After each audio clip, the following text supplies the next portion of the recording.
welcome to the great detectives of old-time radio. From Boise, Idaho, this is your host, Adam Graham. If you have a comment, email it to me, box13@greatdetectives.net. Follow us on Twitter at Radio Detectives and become one of our friends on Facebook. Facebook.com/Radio Detectives. I do want to encourage you, if you've not already, to pick up your copy of Slime Incorporated.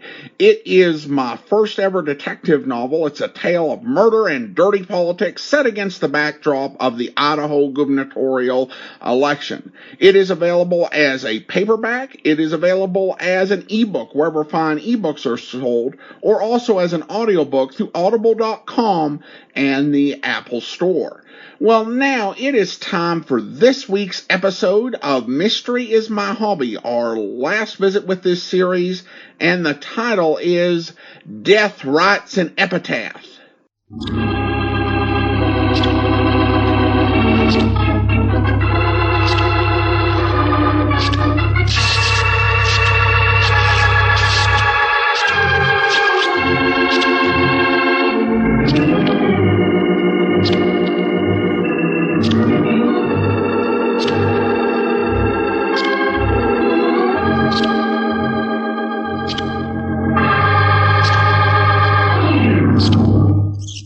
Mystery is my hobby.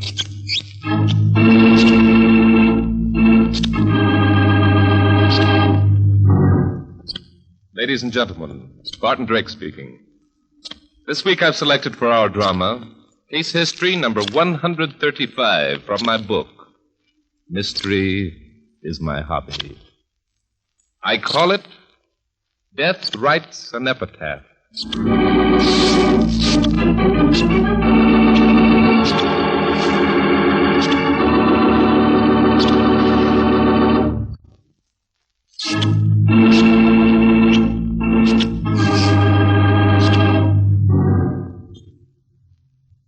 When a person writes mystery novels, as I do, he's very apt to think that nobody can write them the way he can.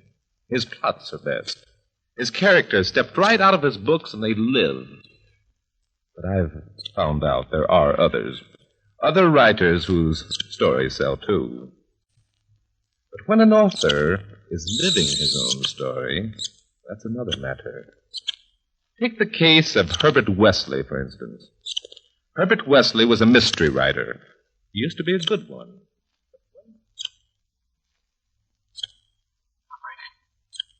Operator.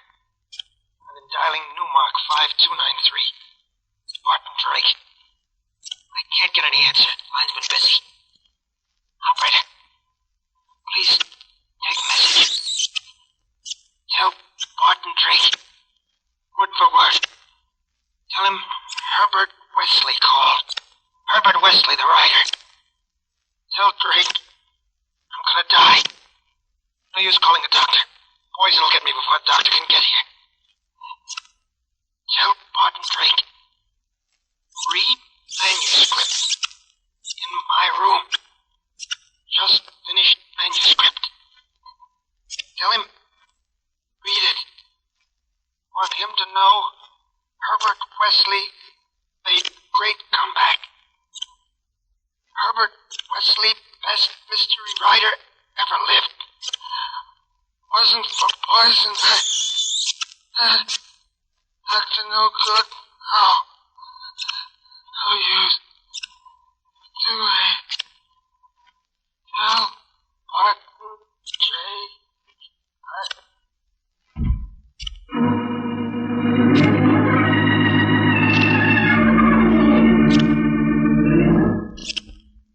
I didn't know about that phone call. That afternoon it was hot, muggy, much too hot for the concentrating, energy-consuming labor of writing. I walked aimlessly through the deep shade of the park, and out again into the burning heat of the main thoroughfare. Almost without knowing it, I found myself in front of headquarters. Why not? The good inspector's office at least is air-conditioned. And what I wanted more than anything else in the world was copious amounts of cold, cold air. The air I got was hotter than a baked potato. Where the devil have you been, Bart? I've had the whole force out looking for you for the past hour. Why, Inspector, I had no idea. Why all this sudden desire for my company? You know a guy by the name of Herbert Wesley? Herbert Wesley? Yeah, sure. Fellow writer of Thrills and Chills. Great talent. And greater eccentricity. Yeah? Yeah. Well, go on. Go on. Tell me more. Well, Herbert Wesley could be a great writer if he'd get down to earth, but he won't. He lets his emotions get the better of him. Consequently, his life has been one upheaval after another. Inspector, if you'd ever seen Herbert Wesley, you'd most surely remember him. He has a gaudy flair for the flamboyant. Huh? I said he has a flair for the flamboyant. What's that? Excuse me, Inspector. He likes garish clothes as a show-off. Oh. For example, one of his eccentricities used to be that he'd never sit down at a typewriter unless the ribbon was brown rather than black. Screwball, huh? Well, that's it. I've heard that he's given up that sort of thing, though. I heard for the past year he's been really and honestly trying to do good work. Uses a black typewriter ribbon now. So I've heard. Now, might I ask you a question? Sure, shoot. Has your sudden interest in my rival mystery writers anything to do with your sudden desire for my company, or has the heat gone to your head? Bart, you know where this screwball lives? Yes, 418 Mile Street. Why? Okay, come on. I'll tell you all the rest I know on the way. You want to meet Herbert Wesley? Yeah, I'd like to. But I don't think I'm going to. Inspector, stop talking like a sphinx. I think Herbert Wesley's dead.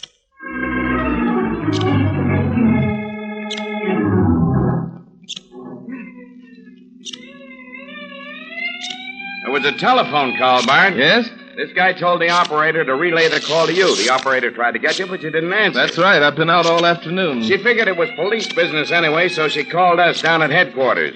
She gave it to us word for word, just like I told you. Well, that's strange. Very strange. She was smart, though. She put it down that the call came in at exactly 2:15 p.m. Well, why did you wait around for an hour for me? Why didn't you go out there and investigate at once? Couldn't. No telephone listed under the name of Herbert Wesley. Had to wait around for you to get his address. Well, knowing Wesley as I do, this might be one of his unconventional ways of getting publicity. I hope so, anyway. If it is, I'll cool him off for a few days in the jug. Nobody's going to spend the taxpayers' money for no publicity stunt. Not on me, they aren't. I might as well warn you, Inspector. Herbert Wesley hasn't always played entirely and strictly within the law. Got a record? No, I doubt if he's ever been caught, but he hasn't been above making money by sharp practices. I think it's more his flair for adventure, as I said before, the flamboyant, than any real desire to break the law. The same with his women. He likes to play them fast and loose. Well, if he ain't dead, I'll slow him down. Well, you'd better slow down now, Inspector. This is the place. Oh? Hey, is that the guy? Who, Inspector? That guy coming out of his house. No, it isn't. Hey, come on, Inspector. Hey, you! Stop! Stop in the name of the law! We'll get him, Inspector. He's running down a blind alley. Yeah. Hey, you! Stop or I'll shoot! Okay, don't shoot. I got my hands up. Okay. All right. What's the idea of running? He's dead. Guy's dead. Who's dead? The guy in there, he's dead. If that's what you cops came to see, he's dead. Well, then let's just go right back in there. Look, I didn't kill him. I didn't have anything to do with killing him. I swear to heaven I didn't. What's your name, fella? Mary. Danny Mary. Did you say Dan Mary? Hey. I know this guy, Bart. Wait a minute. Stand still, you. I thought so. I'll just take that gun. I didn't kill Wesley. I didn't do it, see? We'll see about that. We sent this guy up for 3 years, Bart, for passing stolen bonds. You break out, Mary, or did they let you out? I was released last week. We'll see about that, too. So you're Dan Mary. Huh? What do you know about him, Bart? You used to be Herbert Wesley's secretary, didn't you, Danny? Yeah, that dirty skunk. Both Wesley and you were mixed up in that stolen bond deal, weren't you? Yeah, that's right. The louse left me to take the whole rap. Double-crossed me, Dick. Yes, indeed. I should think you rather owed Wesley something, Danny. You bet I owed him something. I came here today to pay him off. But I didn't kill him. Somebody else beat me to it.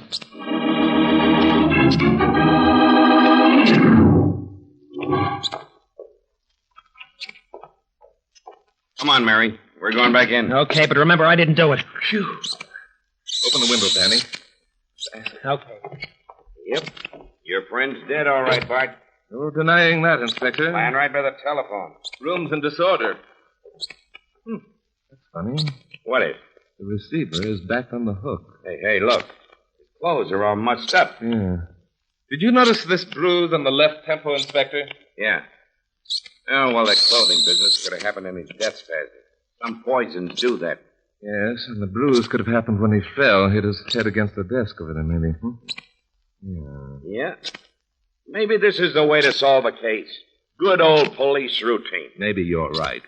Look, here's something a bit peculiar, Inspector. What's that? This small purplish bruise here on the inside of his arm, right here, under his elbow. Oh, that? Yes. Anything in the pockets, Inspector? Yeah. Address book in his coat pocket. What's keys? Handkerchief? Wallet with, $4. 83 cents in his pants. Here's an open box of candy, Inspector. Several pieces are gone. There's a typewritten manuscript over there on the end table. Hey, you're doing all right, Bart. Want to join the force? No, thanks, Inspector, but thanks for the invitation. Hey, wait a minute. What now, Inspector? I thought you said this guy quit being crazy. What makes you think he didn't? The manuscript. It's all typed in brown ink. Yes, so it is. Looks like Wesley must have reverted to type. Quit trying to be funny. I'm sorry. Look at this typewriter, Inspector. There's a brown ribbon in it. Well, what'd you expect? No, nothing. You go ahead, put Danny through your routine, Inspector. I want to look at this manuscript for a few minutes. Yeah. Well, Danny, you might as well confess. Why'd you do it? Look, I told you I came here to kill him, but I didn't. He was already dead. Sure. They all pull that one. Now, come on. Okay, I'll tell you one thing. Wait a minute. Wait a minute. I gotta warn you. Anything you say will be used against you. Now, go on. What was it? Nothing. I wasn't going to say anything. Why, you little... Inspector. Huh? Stay off Danny for a minute. Come over here, huh? Yeah? This manuscript seems to be a combination mystery story and autobiography. Autobiography what? Some of the events described in here really happened to Wesley, I know. Sort of a diary, huh? The odd thing is that his death is described in here perfectly. Even to that box of candy, there's a box of candy in the table. Well, I'll be darned. In the manuscript here, it says that the candy has been poisoned. Oh, nuts. Then I've got to let this merry guy go. Why? That settles it. It was nothing but an ordinary suicide. But the manuscript says it was murder. Now, look, Bart, if he knew the candy was poisoned, he wouldn't have eaten the bite. Inspector, look in that address book. See if there's a girl by the name of May Brewer. She's a nurse, according to this. Oh, wait a minute. Brewer. Hey, yeah, there's a Brewer in here. Amy Brewer. But I don't see any... That must be it, Inspector. The three letters are just changed around, an old trick with writers. May, M-A-Y, A-M-Y, Amy. Simple, huh? Yeah. According to Wesley's last story here, it was a May Brewer who sent him the candy, the poison candy. I still think the whole thing is nuts. Is her address in there, Inspector? Sure. 5544 North Linwood Street. If you don't mind, Inspector, I think I'll visit the young lady and see what she knows. I don't mind a bit. I'll phone for a detail to come out here and take care of the body. Then, I'm going to drive this mug down to the station and sweat the truth out of him. But I don't know anything. I don't. That's what they all say. Please, don't he go. I've had enough punishment out of that guy. 3 years in prison for something That's as good a motive as I ever heard. Come on.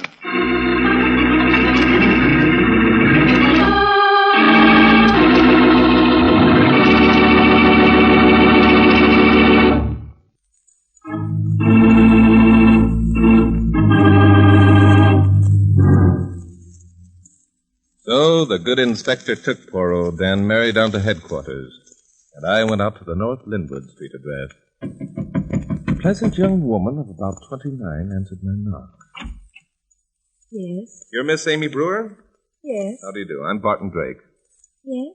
You're a nurse, aren't you, Miss Brewer? I am. You happen to know a man by the name of Herbert Wesley? Come in, Mr. Drake. Thank you. What's Herb done now? What is your connection with Mr. Wesley, Miss Brewer? I know him, that's all. How well? I kept company with him for a while, that's all. It might be easier for you, Miss Brewer, if you told me everything. I represent the police. Police? What? Herbert Wesley is dead. Oh, no. Yes. We're not certain as yet, but we think he died from the effects of poisoned candy. Oh. So that was it. He tried to kill me. Herb tried to kill me. That remark can bear a bit of explaining, Miss Brewer. I'll tell you everything. You'll find out anyway if you ever find the candy. My fingerprints will be on the box. I hope you realize what you're saying. I received the box of candy this morning by messenger. I opened it without bothering to see who it was from. There was a card from Herb inside. When I discovered it was from him, I wrapped it up and sent it back to him. By messenger? Yes. What time was this? I don't know. I'm not sure. Was it before or after noon? Afternoon. 12:30, 1, 1:30, 2, 3? I've got to be sure, Miss Brewer. About 1, I think. Huh? Now let's look into this other remark you made. Which one? That if it turned out that the candy was poisoned, Wesley was trying to kill you. What would he want to do that for? I've known Herb for a long time. I thought he was going to marry me.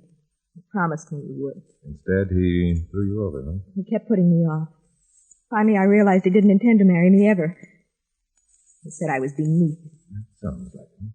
For a while, I wanted to ruin him. I'll confess I tried to. I tried every way. How long ago was this, Miss Brewer? About a year. I haven't seen him since. Isn't it strange, then, that after a year you received a box of candy from him this morning? Not from Herb, it isn't. He was always doing crazy things. Nothing he would do would surprise me. I see. As a nurse, you have a pretty thorough knowledge of poisons, haven't you, Miss Brewer? Why, of course. Mr. Drake, surely you don't think I killed Herb. I couldn't kill anyone, no matter how much I hated him. Then you admit you did hate him. Yes, I hated him. His death is a shock, but I'm not sorry. Miss Brewer, Herbert Wesley left a manuscript of a book he was writing. However, it seems to be more of a biography. It even points out his murder. It also names 2 men who he said wanted to kill him. We have one of the men in custody. The other is an Ellis Hazelton. Did you ever hear of such a man? There was an Ellis Hazelton who used to be Herb's gardener. Oh, do you know anything about him? Yes. He had a very pretty young wife. If you knew Herb, you know that he could never resist a pretty woman. In his manuscript, Herb mentioned that he was at fault for Mrs. Hazelton's death. Well, I guess he was. At least morally. Could you explain that? Well, the way Herb told it to me, Mr. Hazelton found out about the affair. He faced his wife with it, and they had a big row. She said she was going to Herb, and Hazelton said she wasn't. They were on the street, and she started to run. He ran after her.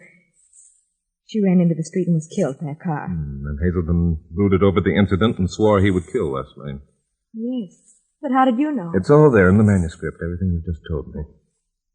Please tell me, Mr. Drake.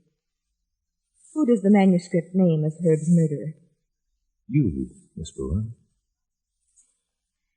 But I didn't. I didn't kill him. It says that you killed him by sending him the poisoned candy. I'll admit it looks bad. However, that doesn't prove that you did, not by any means. I assure you I didn't. Have you any ideas where I can find this Ellis Hazelton?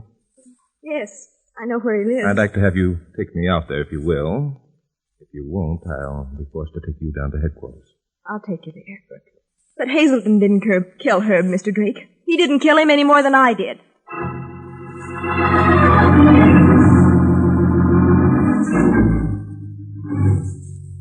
I understand that you're a gardener, Mr. Hazelton. Yeah. You were Mr. Wesley's gardener at one time. Yeah, that dirty louse. Have you seen Mr. Wesley in the past 2 or 3 days? I ain't left my place here for 2 days. Can you prove that? What's all this about? I notice you have a box of arsenic over there on the shelf. Sure. Use lots of arsenic. Kills gophers and snails. What are you talking that way for? What do you ask me all them questions for? I don't even know you. Mr. Wesley has just been murdered, Mr. Hazelton. Poisoned, I believe. You accusing me of doing it? He left a manuscript in which he says you threatened to kill him. Why, you dirty snooping cop, I'm going to... Look out, Mr. Drake! I'll beat your brains and Mr. Drake, he knocked you down. Don't you think I know that? I'll bust your head in with this flower pot. I don't think you will. Get up, my friend. Behave yourself. Hand me that cord, Miss Brewer. I'm going to tie his hands to make sure. Yes. Here, Mr. Drake. Thank you. I didn't kill him. I didn't kill him. I didn't say you did. I wish I had a... I'll never hold you, my friend. Now, where's your telephone? On the bench there.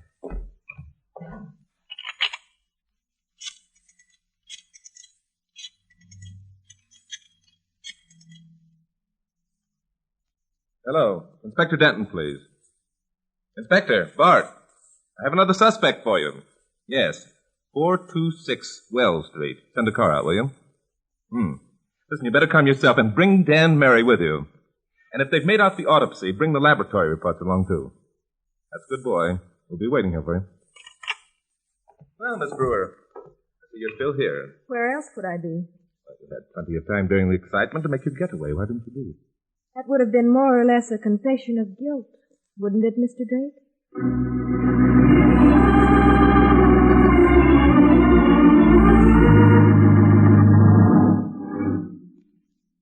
Well, you got here nothing flat, Inspector. Where's Mary? One of the boys has him out in the car. Good. Well, we'll leave him there for a few minutes.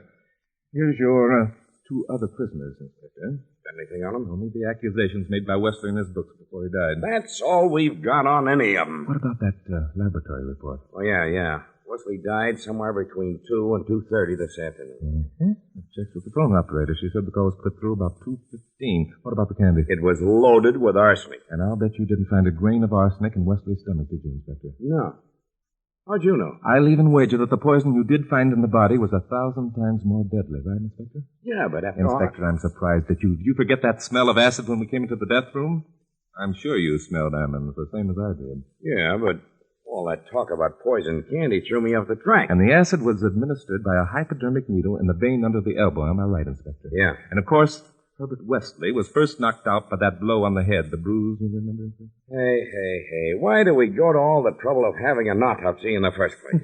Well, I could be wrong, you know. I just wish for once you would. One more thing, Inspector. Death must have been instantaneous due to the type of poison used. Am I right? Yeah. Mm-hmm.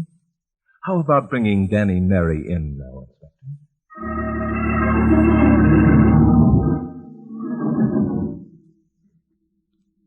That's him. That's the man. What? That's the man who forced himself into my apartment. Now, wait a minute. You didn't tell me about this. Yeah, what do you mean by that? He forced himself into my apartment 5 days ago. He said he was a federal agent. She's nuts. I never saw this dame before in my life. Go on, Miss Brewer. He made me tell him everything I knew about Herb and his friends. How about that, Danny? She's a liar. He's the liar, Mr. Drake. I know who he is now, Mr. Drake.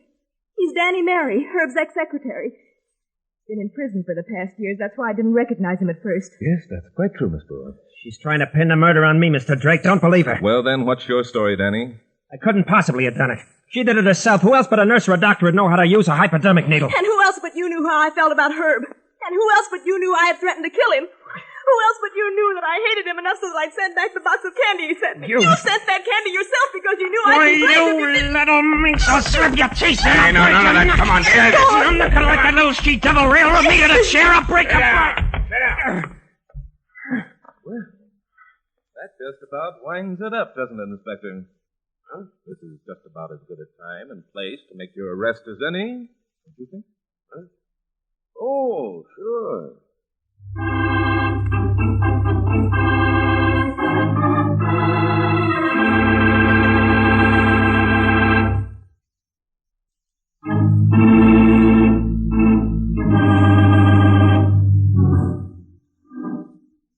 And so the good inspector made his arrest. Amy Brewer, I arrest you for the willful murder of one Herbert Wesley. Anything you may say? No. Ellis Hazelton, you're under arrest for... Not him. Huh? Yes, the inspector made his arrest. Danny Mary was taken kicking and screaming and turned over to the boys out in the car. And the inspector and I dropped in at Joe's place for our usual cup of coffee. 3 spoons, Inspector? No, 4. It's too hot. I'm drinking iced tea. Right. Doggone it, Bart. I was sure the dame was guilty. Oh, no, Inspector, you're not really sorry she wasn't, are you? That dame, as you call her, was pretty smart. You could use her down on the force. You mean because she figured out who it was that sent the candy? Of course, Inspector. Yeah, that's right. She figured out he did that to throw suspicion on her and throw us off the trail of the real murderer. Of course, I must admit. You were pretty smart, too, Inspector. I doubt if I ever could have figured this one out by myself. What did I do? Well, for one thing, you had your first suspicions when you found the telephone placed back on the hook. Very neatly, right in its proper place. Yeah, I'll admit, I did wonder about that. Of course you did. You knew as well as I did that if Wesley died while he was talking on the phone, he wouldn't have been able to do that. Of course he wouldn't. Anybody knows that. Of course, Inspector. And of course you knew it wasn't suicide for the same reason. Sure. Especially since the death call and the time of death coincided so perfectly. Yep. But then when you found out what kind of poison had been used, you knew that it was impossible for Wesley himself to even have made the call. Of course not. The guy died instantaneously. Sure. So you knew that because it was a man who called, the call must have been made by the murderer himself. Naturally. Naturally. More sugar, Inspector? No, lemon is too sweet. Lemon. Here you are. Thanks. You're welcome. And I could see that you were very suspicious when you saw that manuscript was typewritten in brown ink. You knew that Danny Mary had been in prison for the past 3 years, and he couldn't have known that Wesley had given up that brown ink kind of stuff over a year ago. Yeah. And, of course, that brand new ribbon on the typewriter in Wesley's machine proved it. You mean the brown ribbon? Yeah. Proved what? Why, Inspector, you know. You know that Danny Mary wrote that manuscript himself in Wesley's style, of course. Oh, sure, on account of, well, he'd been Wesley's secretary once. He knew just how to do it. Of course they did. When he went to Wesley's desk, he found that Wesley's typewriter had a black ribbon. He had to go out and buy a brown one and change it before he started typing. Sure, that's why the guy was still at Wesley's place when we drove up. That's right. You know, you're getting more brilliant every day, Inspector. Experience, Bart. That's what it is. One thing, though, Bart. How about that telephone call? Telephone? Which one? The guy who phoned the operator. He said he'd been trying to call you all afternoon. Said he got a busy signal. Mm-hmm. Well, you said you weren't home. He was lying, wasn't he? Well, if he wasn't, then I am. Whoa, why would you want to do that? Well, if you'll retrace my steps with me, Inspector, I believe I can prove I was really out this afternoon. And the guy didn't call you at all? Of course not. He wouldn't dare. He'd have known I'd have recognized his voice if it wasn't Wesley's. You know, it's just the same as you, Inspector. What do you mean? Well, you recognized the fact that Danny Murray was the killer the minute he accused Miss Brewer of using a hypodermic to administer the poison, didn't you? That's your sugar, Bart. Here you are. Thanks. You're welcome. You knew he was a murderer then because he couldn't have known that a hypodermic had been used unless he'd been there when it was used. Yep, that's right. Yes, it is. You know something, Bart? No. We did pretty good on this case, didn't we? Yes, modestly. I think I can say yes. Why don't you join the force, Bart? You and me'd make a pretty good team. Oh, thanks, Inspector, but no, I don't think I will. I'll show you the ropes. I'll help you a lot. Oh, I appreciate that. But, you know, I think I'll just keep on making mystery my hobby.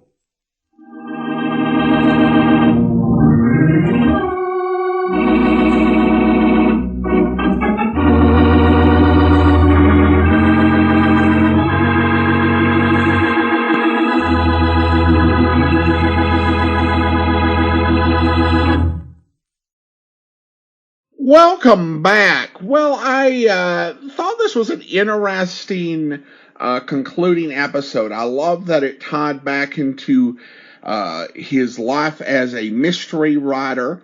And, I thought the initial way it was set up as the dead man as his last act, telling Bart to go look at his manuscript. I thought, I've heard of people who are dying to get a critique, but this is a little ridiculous. Of course, it did turn out to not be him, and I thought that it played out in a rather interesting way.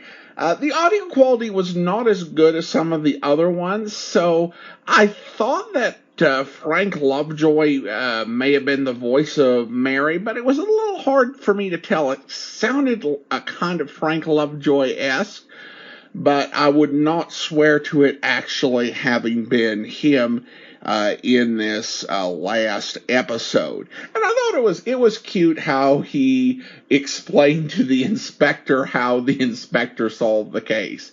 Just kind of like, yeah, I don't want to make you feel bad. So, yeah, here is how you solve the case. And I do have to admit that after initially really not being into the new Inspector Denton, I've kind of got used to him at the end. I don't think I would go so far as to say that I liked it or thought it was nearly as good as the Norman Fields take on the character. I don't think, that at all. But I did get used to it, and I think that it did improve over time the way that Glenn Langan played off Ken Christie. So this was a perfectly fine concluding point, a nice little mystery to wrap it up. But who knows? We may find more episodes, because I think that Barton Drake certainly left behind more clues that indicated that mystery was his hobby.